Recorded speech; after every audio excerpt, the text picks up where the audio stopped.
Kuha po tayo ng update. Diyan po sa Duque de Alba Street sa Quiapo, Maynila. Si Bien Manalo sa detalye live. Bien?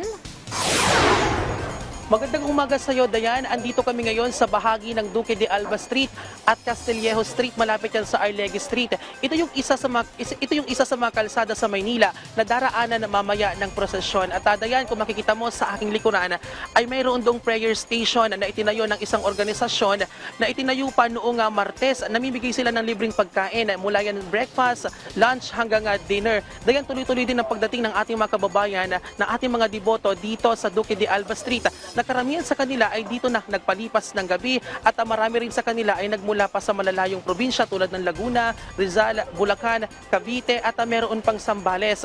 Dayan, may mga nakaantabay na rin ditong pulis at security personnel para mapanatili ang kaayusan at seguridad sa lugar. May nakaantabay na rin tayo dito ng quick response team para doon sa ating mga deboto na mangangailangan ng tulong medikal. Samantala, Dayan, sa mga pagkakataon na ganito ay hindi matitinag o hindi matutumbasan ang matatag na debosyon at pananampalataya ng ating mga deboto kay Poong Jesus Nazareno. Bitbit nila ang kanilang mga panalangin at pasasalamat. At ngayon nga, Dayan, ay makakapanayam natin si Ate Emily na isang living testimony, kumbaga, ng magandang biyaya at magandang kalooban ni Poong Jesus Nazareno.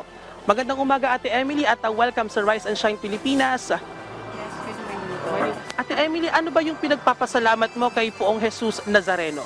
Actually, ang pinagpapasalamat ko kay mahal na Poong Jesus Nazareno is yung pagpapagaling niya sa anak ko. Nung time na 6 months old siya, way back 2005, 6 months old pa lang siya nung naoperahan siya sa brain, nung nagkaroon siya ng brain blood clot. Then, yung chances niya is 60-40, sabi ng doktor, mas 40% dun sa death, yung sa life, and then 60% dun sa death. So, that time, nagpanata kami ng husband ko na pagalingin mo yung anak namin, ibigay namin yung pananampalataya at paglilingkod namin sa'yo. Then, ginawa naman po ni Jesus Nazareno, yun di kami binigo. Until now po, 20 years old na siya. Wala pong any defect sa katawan niya. Opo. At yun po yung pinagpapasalamat ko ng Ate Emily, last question na lang po. Ano po yung na-realize o natutunan niyo po dito po sa pinagdaanan niyo po?